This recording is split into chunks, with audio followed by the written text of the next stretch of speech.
talk about, hi there, YouTube. I'm going to be a good girl. Don't cut me off, YouTube. I'm going to be a good girl. I'm going to be a good girl. How are y'all? Welcome. Let me fix my glasses, child. Let me fix my wig. Oh, gosh. Usually I wear my scarf. You know, I'm just around or whatsoever. And I didn't have a scarf to match this today. Or I couldn't find my scarf to match it. Usually my hair just be in cornrow braids. But anyway, welcome, YouTube. Welcome to Let's Talk, Travel, and Move to Africa.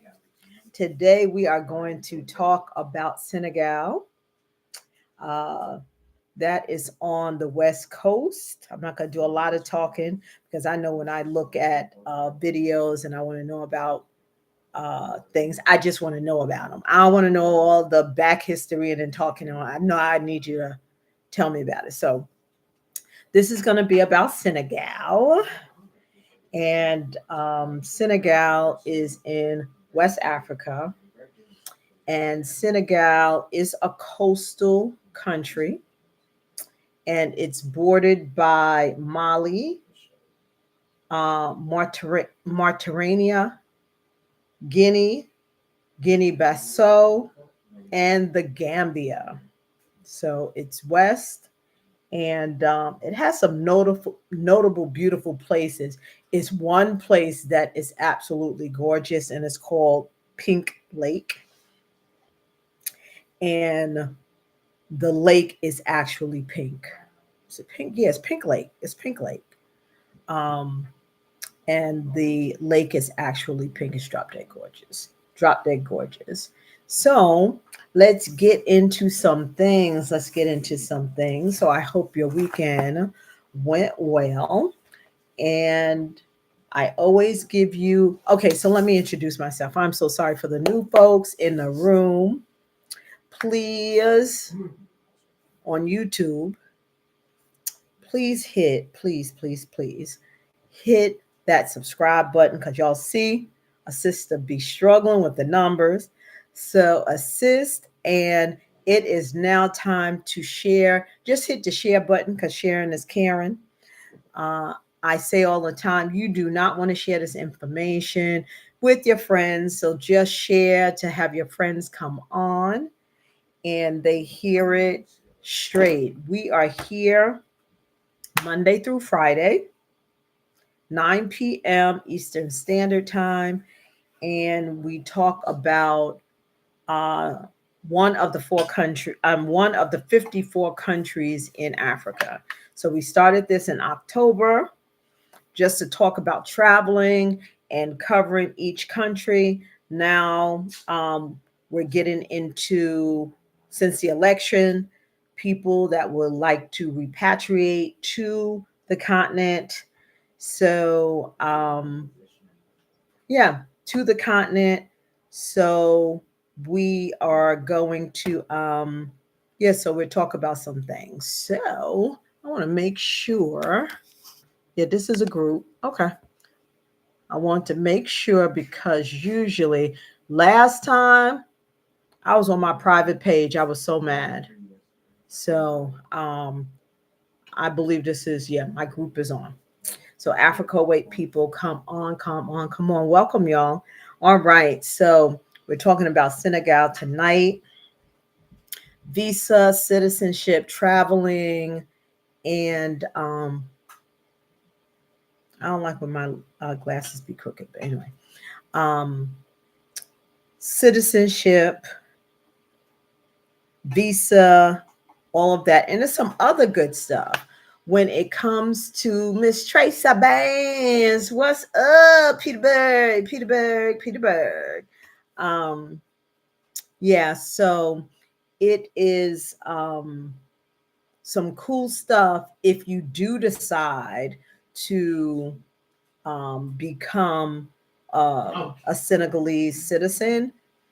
Senegalese passports, oddly enough, have access to 58 other countries. Probably 30 of them are not even countries in Africa. So it's pretty, a lot of Asian countries like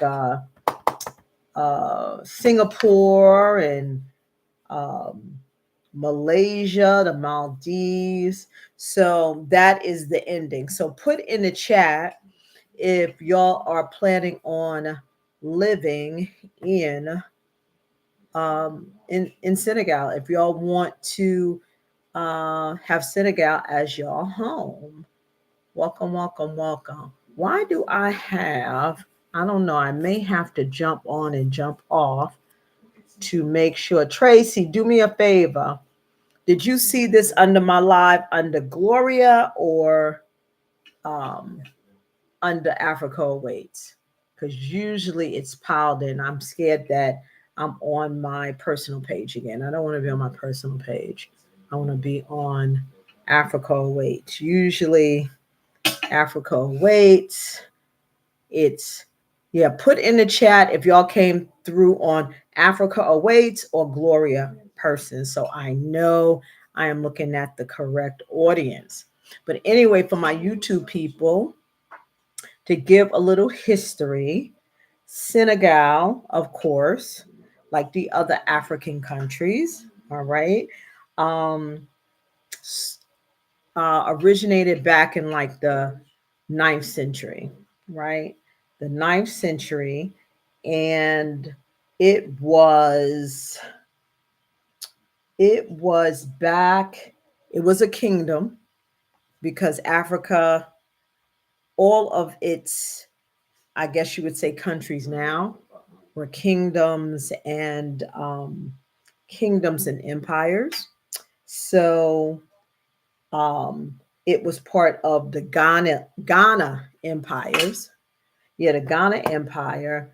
And you know what? I really want to, one second, because I don't think, yeah, the Ghanaian Empire. Hold on. With the Ghanaian Empire, and back in the Ghanaian Empire was responsible for the trans-Saharan trade. And one sec. Okay. I was on. Okay. All right. Hold on one second. Hold on one second, y'all. I am so sorry. I just want to make sure that this was with the right vote. Okay. All right. I'm sorry about that, y'all. I wanted to make sure I was on the right channel. Yep. So the trans-Saharan, uh, the trans-Saharan trade route, and in the ninth century, that was responsible for the transport of gold and salt and other precious goods. Now, what I love about Senegal, right? Senegal has some beautiful, beautiful places. Hey, y'all. Hey, y'all. Was wondering where y'all were. Hey, y'all. Hey, Yolanda. Hey, T. Um, has some beautiful places, and there is a place in Senegal. It's called Pink Lake, and the lake is actually pink. Where in this world are you going to find beautiful oddities like that, except for in Africa in the motherland? That's the only place you're gonna find a pink lake, and the it's like the salt, absolutely gorgeous, and you can go and bathe in it. And you know how they have the salt baths and stuff, and the Europeans said that they invented, nah, they got it from us, of course, right? So the Senegal started with the from Ghana, right? The Ghanaian Empire. Hello, Miss Lisa. From the Ghanaian Empire, they had the trans-Saharan route, and there were the tribes back then were the Wolof people, and then um, yeah, the Ghana, the trans-Saharan trade route was responsible, as I said before, to transport gold, because Africa is made. That's Africa, right there, made out of gold. Okay, Africa's made out of gold. Almost every country in Africa, not like the little islands that's off of Africa, in the mainland motherland, is mostly gold. It's the ground, everything that Africa's made out of a piece of gold. It's crazy. It's really crazy, and I'm not exaggerating at all. I'm not exaggerating. Um, and they had other precious goods that they were transporting. So this was in the ninth century, the ninth to like the 14th century. And then from there, they had the kingdom of Tekka and Tika. And the kingdom of Tika, kingdoms, remember, kingdoms was kingdoms where it was kings and queens and empires, not just countries. We were kingdoms and empires before the colonizers came.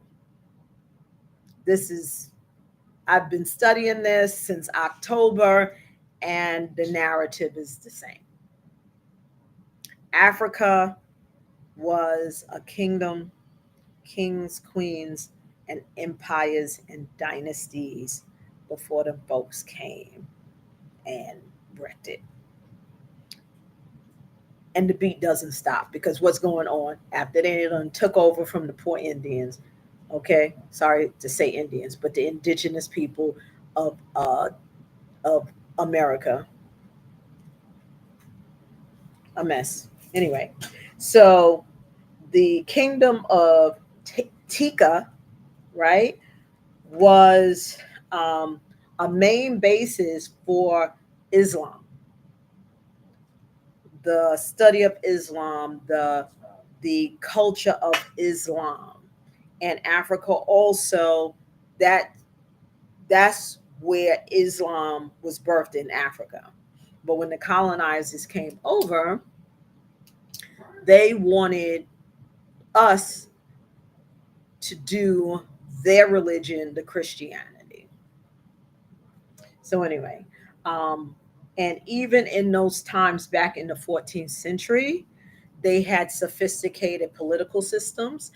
They had, hey, Kay Cherie, they had sophisticated political systems.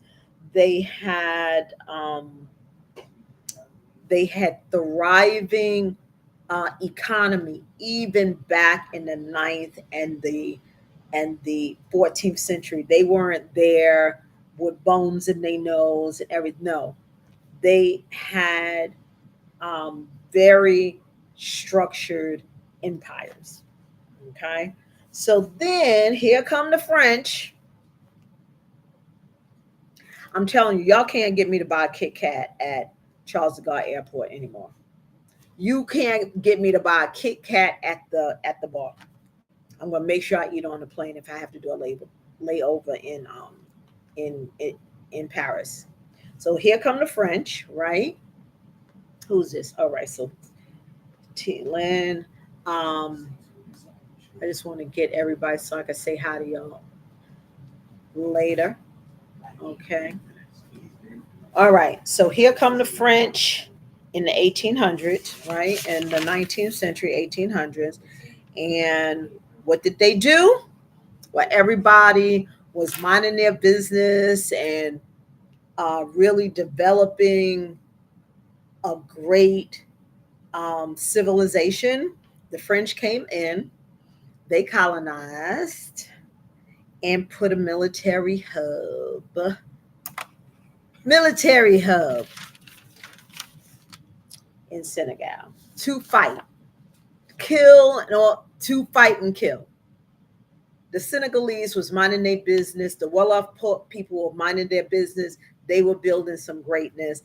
The French came in, plotted down, and uh, organized and set up a military hub there. Um, but the Senegalese people, they weren't no punks. Even though the French came and took over, they still had a lot of resistance and fought back against the French. Now, with their resources, unfortunately, and the French connected with the British and all of that, and then here comes the Atlantic slave trade that really scooped everyone up and just disrupted our whole existence. That Yeah, disrupted our whole existence. So um they that's when Gory Island. Has anybody been to Senegal? Put a one in the chat if y'all been to Senegal, or even better, if y'all been to Senegal. I had asked my mentor to come on. I think she's doing a live at the same time. She's in the States, but her name, y'all got to follow her. She the bomb. Is Ellie Talks Money. She lives in Senegal now with her family. She's from LA. And if y'all want to know about business, getting y'all stuff tight, she is a smart girl. Definitely follow her. But has anyone been to Senegal? Send an invitation to me so y'all can talk about your experience in Senegal. Senegal is in the west. Um, and as I mentioned, that it borders Mali, Mauritania, Guinea-Bissau, and the Gambia. Okay. It is a coastal region, so you have the tropics, but you also have the gorgeous beach. The beach is the Atlantic Ocean. It's not the Indian Ocean. The Indian Ocean's on the east side of Africa, and the Atlantic Ocean is on the west, but still beautiful. Yeah, still beautiful. And what else? What else? So they fought, but the slave trade happened and disrupted our being, okay, of being great. But we are uprising now, so I just feel so blessed to be part of this resurgence that we're able to do. Um, so uh, we received our independence in 1960, so that Senegal was one of the early um, places to get their um, freedom, not freedom, but their independence. Right. So let's go into what else. I always go over. Let me see. Da, da, da. Yeah, I went over the history because I always like to give you the history. So, just as far as like the demographics, is about 19, a little less than 19 million people in Senegal totally. And the place that people from the west will probably settle in is Dakar. That is the capital, and it's a little less than 4 million people. So Senegal is a big place. If there's only 4 million people out of 19 million in the entire country. All right, so visas. What I like about Senegal, they're not making it complicated, and they're not making it expensive. So uh, visas, the visa application is pretty to the point. Okay, your passport, all that stuff, but the type of visas that you can get is pretty much like the other countries. Um, Tourist visa, okay, tourist visa, 90 days. So that's the standard pretty much. Some places are less, but Senegal is 90 days, and it only costs about 50 to $100. $100 to go to Senegal. That's it. $100, 50 to 100, and you can stay there up to 90 days. I think that's a bargain because we have our passports that's really only $12 a year when you break it down, $12 to $15 a year. So every single person in the chat, I hope, has a passport, and their family has a passport. And if your passport expires soon, please get it renewed. I got to get mine renewed. I be telling people get theirs renewed, and I'm like, oh my god, I got to get mine renewed. So the tourist visa is 90 days, 50 to $100. Then yeah, it's only like four. Business visa. So the business visa, um, it depends on um, how long you want to be there. But with the business visa, you can conduct, it's self explanatory. That's why I said that um, Senegal's process is very easy. And as I mentioned before, my mentor, she lives there, and doing business there seems to be very streamlined and easy, and that's good. Not so easy. She says that she has run into a little bit of issues, and people that are in the continent from the West, from the US, y'all know what I'm talking about. I'm not even, I'm going to do a live just on the experience of doing business on the continent. People that know. That's all I gotta leave it to. So we will do that. We will do that video one day. I just gotta put what I want together. But I still love my Africa. I still love my people. But yeah, talking about you will build patience. Yes. Anywho, all right. So business visa, you can be there, do business. So it's like business or work visa. Usually you get that with a company that you may be coming in to do work with. And those visas can run up to, they're really not that bad compared to other places. Some work visas are thousands of dollars because the country knows that companies are paying for that person or people to do the visas, not like just an individual. But in Senegal, what I like, the work or business visas, they are like the most up to about $300.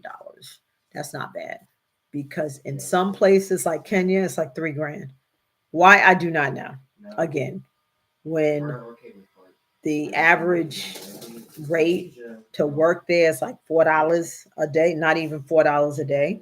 So I don't know where, I understand that you don't get paid the Kenyan rate, but still $4,000 to be able to work in Kenya is crazy. It's crazy. But anyway, we're talking about Senegal.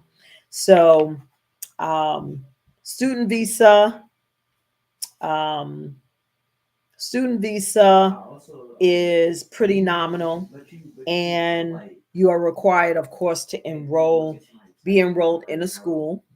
Now, you can do this in a trick.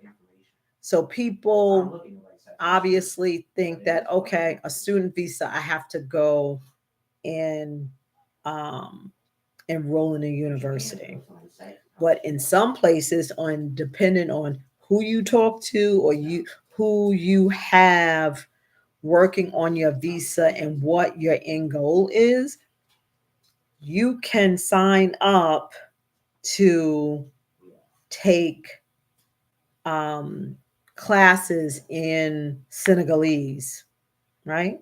Whatever, I know like in some places is Swahili. So if you take that up, you're a student and you take that up, you can get like a student visa.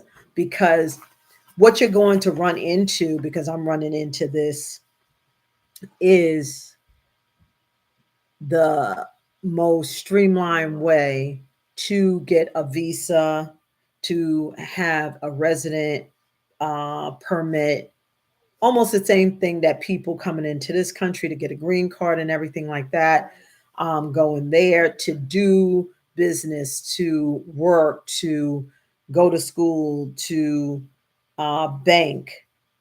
You have to have certain documents. So instead of enrolling in a school, you can enroll to take classes, and you can take classes as easy as language classes. Yes. An immigration person told me that. Oh, okay. So talking about immigration, this is a good point.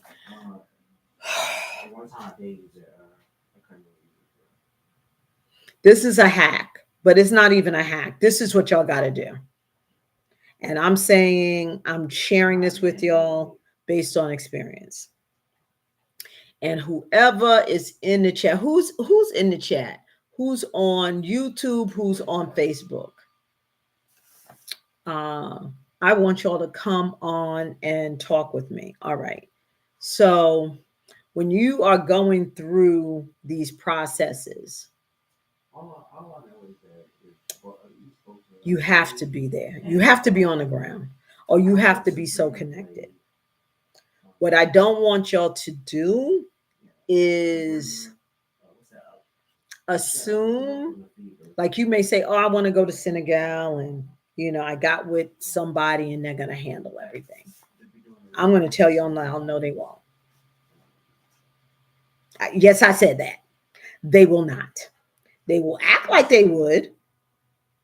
They will seem like they're going to. The process of going, then right in the middle of the process, all of a sudden they got to give you somebody else or whatever. They drop the ball.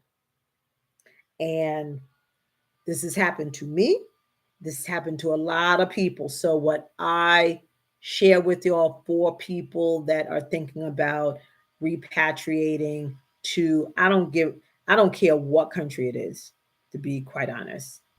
And especially in Africa, not especially in Africa, but since many of us, that's where we're going. And then this is what we're focused on.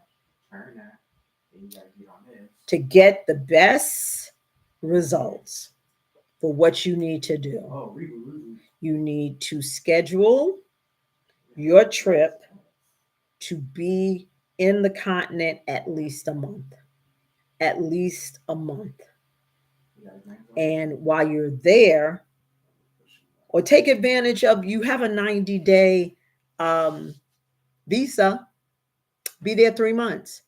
But if you want to stay there and get business done, don't go over there for a week or two and then come back and think that you're going to continue to do the same business that you were doing while you were there, because you get much better results. People follow through when you are in their face. And it's frustrating and irritating that you have to micromanage, and you really don't want to be that chick or that dude, especially from the US, that is being this micromanager and on people, because you don't want to be that person. But for whatever reason, everyone will do exactly, worship the ground you walk on, or whatever, for lack of better terms. As soon as you get back on that plane and they know that you are 6,000 miles away, the follow up drops, the follow through, the communication, you have to struggle for that. And that will be part of my story time in the next couple of weeks. Okay, not telling you because I heard, okay, telling you, y'all have to be there. There's in this journey, and it was important for me. God told me to start to talk about it in a big forum, because people would come and ask me about my travels, and I would talk to one person, talk to the other person, whatsoever. But I said, let's have this conversation and just share it with everyone. And on YouTube is, worldwide global reach. And on Facebook, the same, right? So we're not happy. If anyone is on Africa Waits, I'm assuming you're not happy about what's going on in your day-to-day living here in this United States, right? So you want to do something about it. What I highly suggest is, hey, Sandra, Albert, Rose, Carolyn. What I suggest is that I encourage highly. Yes, we're emotional. We want to go tomorrow. We have to plan this step by step and do it. Hey, Rod, and do it very deliberate and step by step. Because if you misstep, and I'm not a person to misstep, but you may misstep because when you are in a land that's not yours, you don't know the culture. The people are very nice, but if they know that you're a foreigner, and they're going to treat you as such. Just I'm telling you, I'm telling you. So you have to be there. So you have to make the adjustment and the sacrifice to plan to be in that country at least a month, at least a month, to get business done. And this is not just going for the first or second time and being there a month. No, you need to travel. If this is a place that you're interested in, I high it's I don't highly suggest, you have to. Not highly suggest. This is a must. I'm sorry. I don't want the computer to go off. Let me plug it in. Hold on. Um, you have to visit that country several times if you plan on living there. Um, yeah, if you plan on living there, you have to visit wherever you live. It doesn't make a difference where it is. It could be Thailand, Bali, whatever. Everybody makes it look so fire on Instagram or Facebook or YouTube or whatever. But it's like dating someone. You know, they fly when you first meet them. Oh, you in love? This is that. You go through the steps, and then as time you get to the marriage part, and you're like, ugh. So go. You have to go and visit the place at least 3 times. At least 3 times. At least 3 times. Then you need to spend time there, not as a tourist, but as a local, and do your everyday. Hey, Bridget, thank you for coming on. And just do your everyday life. Set up your bank accounts. Meet with attorneys. Go to grocery store. You know, just do your everyday living to see if it's a good fit for you. If this is what you really want to do and how you want your lifestyle each and every day. You know, if you love the coast, okay, you love the beach, but is the beach going to bore you?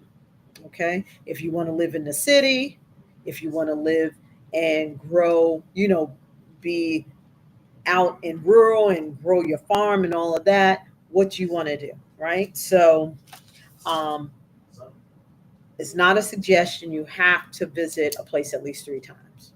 Okay.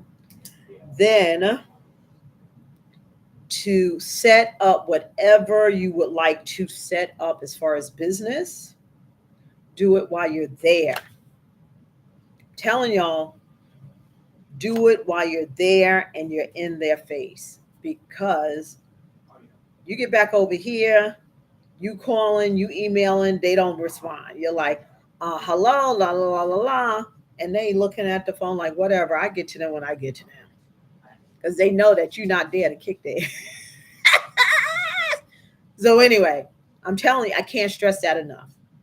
And we do not want to make moves that is going to fling us back here. If we plan on leaving here, the last thing we want to do is come back crawling and got to deal with this and start from scratch. We want to go over to the motherland and set up and start to thrive. And the more that you prepare before you go, and make sure every I is dotted, every T is crossed, You have to. So when you get over there, then it's like, okay, I can roll.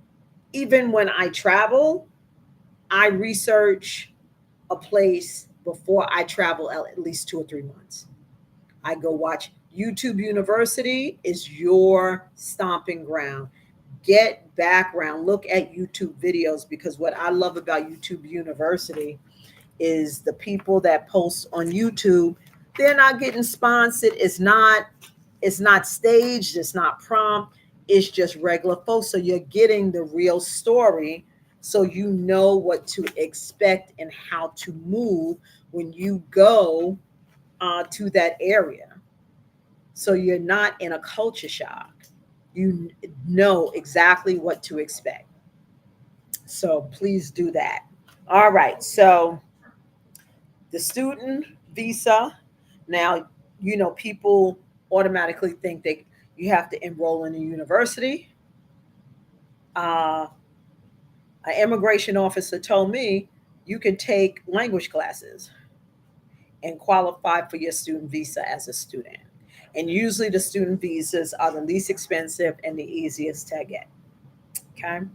Then you have the long term visas. And what falls under that, the long term visas are permits. What falls under that, get away, get away. I'm mad with you. Get away. Is a work visa, retirement visa, family, or unification. Okay. Now, those other visas, real simple and they're not expensive. We're talking about Senegal here. Okay. So, um, to qualify for citizenship in Senegal is really cool.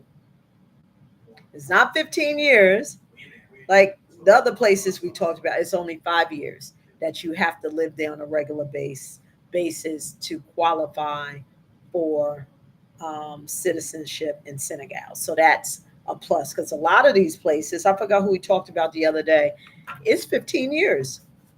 15 years you have to be there to qualify for a visa. And I'm not sure, wasn't it one that was like 20? It was some crazy, some crazy. So let's get into, and I want to thank all of y'all for coming on, folks on YouTube, on Facebook, Africa Awaits. Hey, Globe Tribe, how y'all doing? Thank y'all so much. Please share, like, and share, because sharing is caring. Sharing is caring. Sharing is caring. And then, hello, YouTube people. Holler me out in the chat, YouTube people. All right. So, the time everyone loves, okay, is the cost of living. It's it's the same, in the broad spec of things, right? So to live in the tropics, to live with natural food, and they don't have to label it organic, and you think it's organic but not sure it's organic. Um, you're on the coast, okay? You have a beautiful drop dead beach. Hey y'all, sorry about that. I think my phone gets hot, y'all.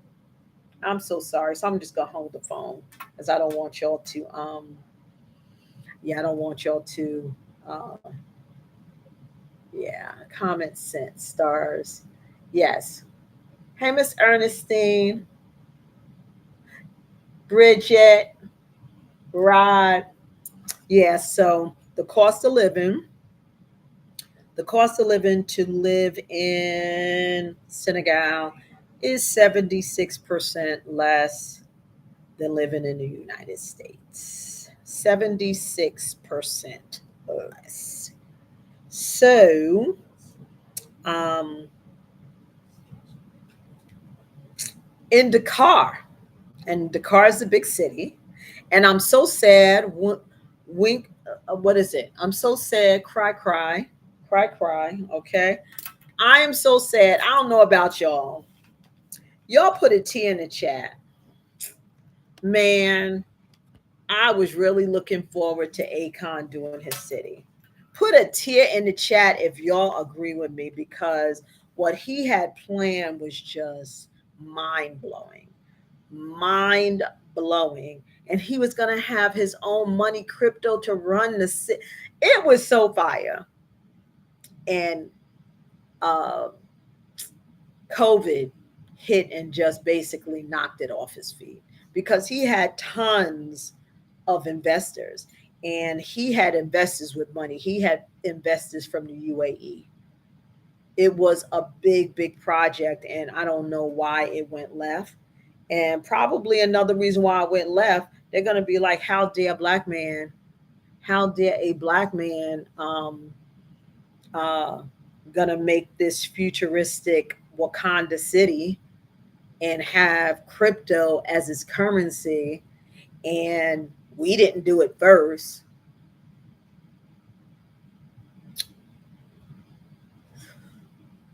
I'm not a conspiracy theorist, but I mean, talking about that project going flat so quickly after it was announced, and Akon has a big footprint in Senegal. He is responsible, I forgot for how much of the electric power that runs through Senegal. He has a lot of money, he has a lot of power, he has a lot of connections. And soon as he was trying to, not trying, he was moving forward, having meetings, having like total buy in from sheikhs, from people in Dubai, like folks with money. All of a sudden, it just started drying up and it never came back. Matter of fact, it was supposed to launch this year for 2025. It was on thing for launch. So I feel really sad. And I looked at Dakar as a place in 2020 in 20, yeah, in 2020, when the light bulb came on for me that I really need to look at the continent as a choice to live. Um, I looked at Dakar because I wanted something on the coast. So anyway, all right. So the cost of living in Dakar, okay, not on the outskirts, in the city. You know, we always talk about the city center for one bedroom, 300 US to about 600. So if you're paying $600, you have a concierge, you have all the amenities, you have the apartments furnished. That's a regular thing. You have it's service departments, so you get cleaning every day. So it's almost like a hotel because you're getting cleaners, cleaning service, all of that.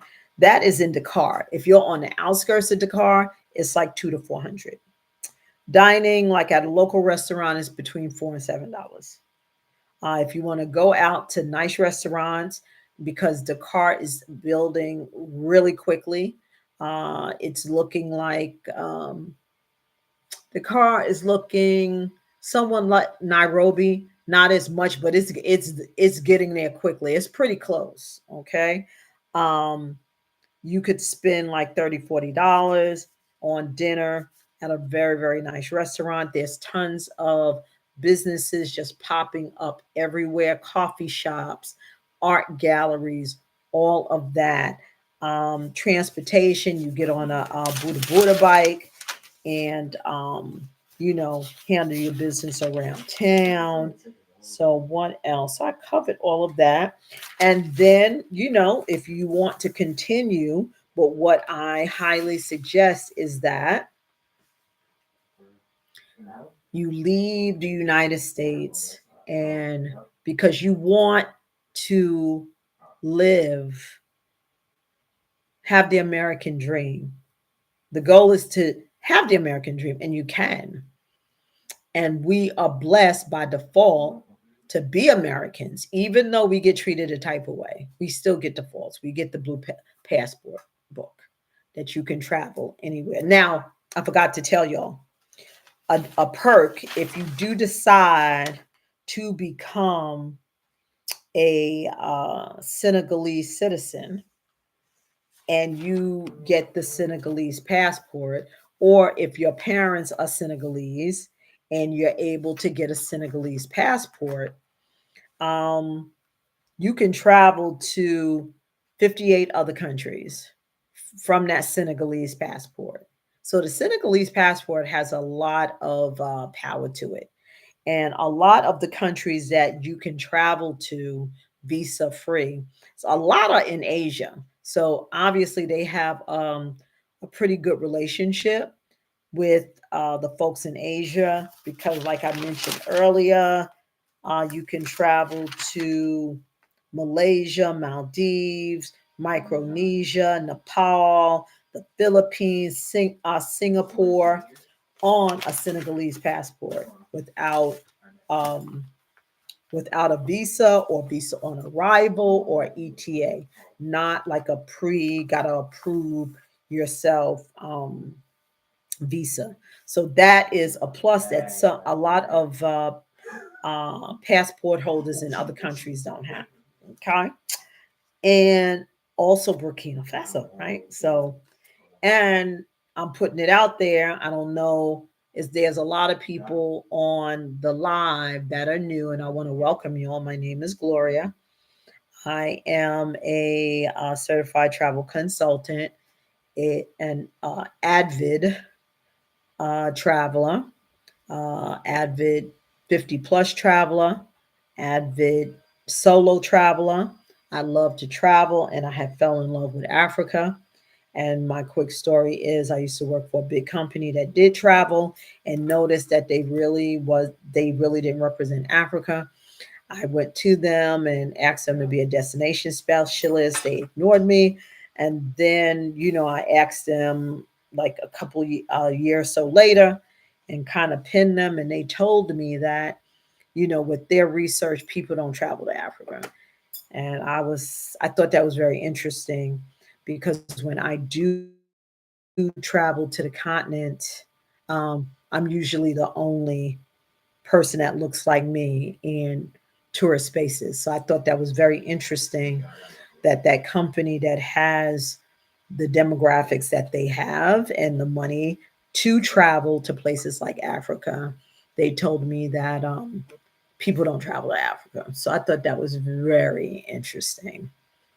Every place I go, I'm usually the only black person when I go to Africa, other than the workers. So they be up in there. So they tell us, oh, be safe. Oh, like it's a problem, but they there. So I'm just be trying to figure that out. Like if it's so dangerous, why you there? If it's so dangerous in Mali and Togo, why you there? Why you there? Because you got a hidden agenda. That's why. And you want to make us look crazy. So, and, you know, tear it down so y'all can come and be living the life. We see it. I see it. I see it. So anyway, um, if anyone has, no one wants to come on who has been to Senegal. I want anyone that's been on Senegal to holla before we close this out. And I want to thank y'all so much for coming on tonight. Um, what else? What else? What else? I think that's it. Yeah. Oh, and I encourage you to, when you do go to Africa, to start businesses. And you can start simple businesses.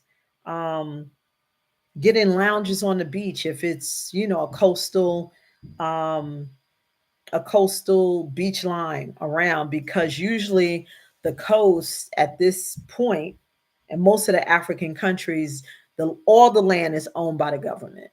So it's not like, when you go to certain beaches here in the United States and you can't go on the beach because it's private. No, it's not that. It's usually all doesn't make difference how exclusive the beach is. All the beaches are usually owned by the government. They're public beaches. They're public beaches, and by like 10 loungers and umbrellas and charge people $3 an hour, 3 US an hour, whatever the equivalent it is. That's a money maker. Coffee houses, cyber cafes, because many people don't um, don't have constant internet, so you can do like a cyber cafe. That's big. Like a coffee house, that's big. So many things. But if you do choose to go and continue to work, what's the number one? Children, education. You be a teacher. You be a teacher. And you don't even have to like be a teacher in the standards of what a teacher is here. They are looking for people, educated people who have the English language as their native tongue. So they can teach in the private schools and the international schools. And I'm going to tell you the international schools, their tuition ain't nothing to bark at. So the tuition may be a little less than what we have here, but the tuitions in the international schools in a lot of these countries and big cities in Africa can be in the five digits. 10, 12, $15,000 a year. Now that's nothing to us as far as the United States, but in another country, that's a lot of money for one child, $15,000 a year for private school. But that's probably one of the best international schools that you can go to. But they're looking for English speaking, native English speaking teachers. And usually they give you you're so well sought that you get perks being a teacher in these countries. And then on top of that, if you love and feel that education is your passion, and here in the United States, what you are exposed to is just really depressing. Don't lose out. If you go to other countries, the kids are excited to learn, and it's part of the culture of education. So check it out. Also, be part of NGOs. We talked about NGOs. That's non governmental organizations. So, like the Peace Corps and places like that, that you think is all volunteer. No, don't sleep on those. Don't sleep on those. They paying money, because guess what? We're people be in there like this, not like this. That's where the money is. Okay. Um, then of course agriculture and mining and tourism, hospitality, all of the things that I talk about every night. Since Africa is emerging, anything that you can fit to do, that's where you can do. You can do what I have shared in Senegal, in Nigeria, in um, Botswana, in Burkina Faso, in Niger. All of these places are emerging. So it's your time, and it's ground floor pretty much in a lot of these places. Even Ghana is kind of ground floor, but it's a lot of people in Ghana. Y'all, it's 53 other countries that you can go, and it's just as beautiful as Ghana. Um, you can get so much resources from. It's not just Ghana you can go to, or South Africa. It's so many other places. Hey there, and use godly. Welcome. It's so many. It's 53 other countries in the continent. So y'all don't have to pile up in Ghana. I know that's the place, but it's so many. And let me tell y'all something. Africa. I know a Liberia everywhere. Is someone in my YouTube Liberia? Like it's 54 other African countries that you can live your best life in that folks are sleeping on. And Ghana is so popular, it has become oversaturated. So when it becomes oversaturated in the place, the prices are going to be like this. When you can live next door and the prices be like this, you can live in Namibia. In Namibia, that's next to Ghana. I'm trying to get my geography right.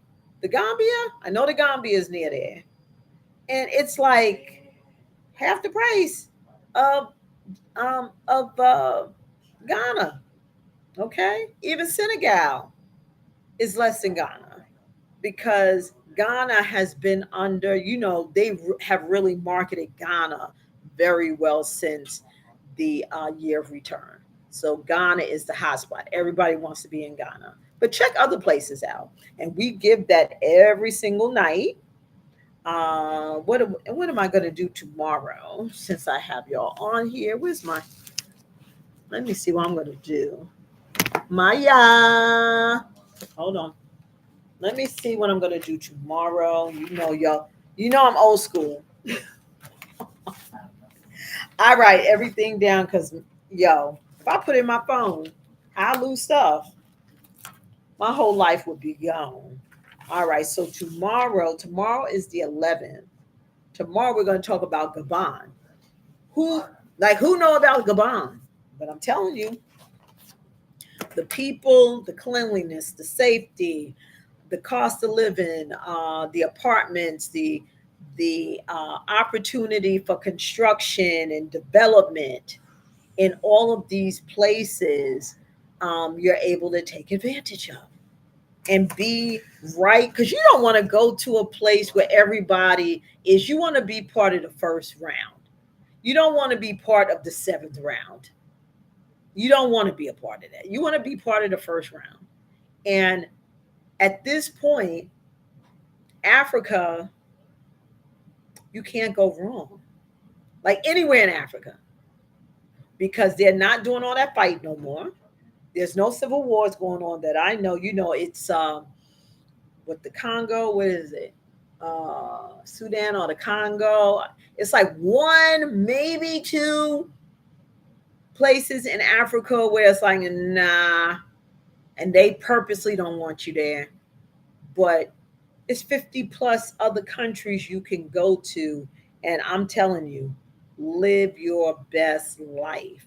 And a lot of the African countries are on coast, so you can be on the coast where it's water, beachfront, whatever, or you can be in the tropics.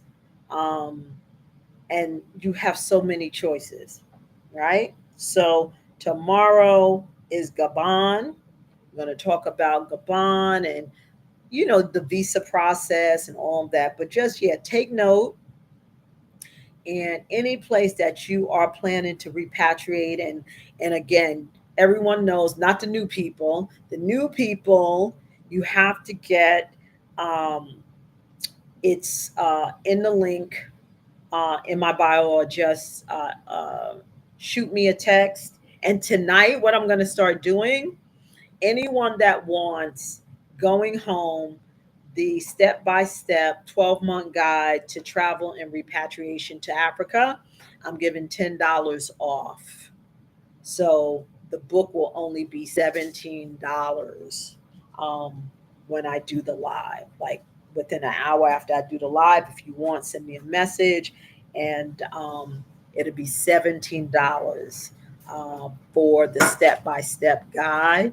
Definitely get that, and that'll help you. That give you all of the information step by step of what you need to do to position yourself to move for 1 year, for 4 years, forever, whatever, all the nooks and crannies, because a lot of the nooks and crannies you don't even realize. And you find out when it's happening, and then you're like, I wish I knew this a year ago. I wish someone had told me. And since so many things, all of this is new to everyone, us as Americans going over there, and then also as Africans receiving people from the diaspora, you would assume that when you talk to people in business or at the bank, they know. No, a lot of times they don't. They don't have a clue, and they're giving you wrong information because they don't know, because they have not been um, doing it long enough, and we're coming in such droves that it's almost overwhelming. So that's going to be it. What time is it? Yeah. So we have completed the hour of power. I want to thank y'all so much for coming in, because uh, knowledge is power. And what? Africa is the powerful.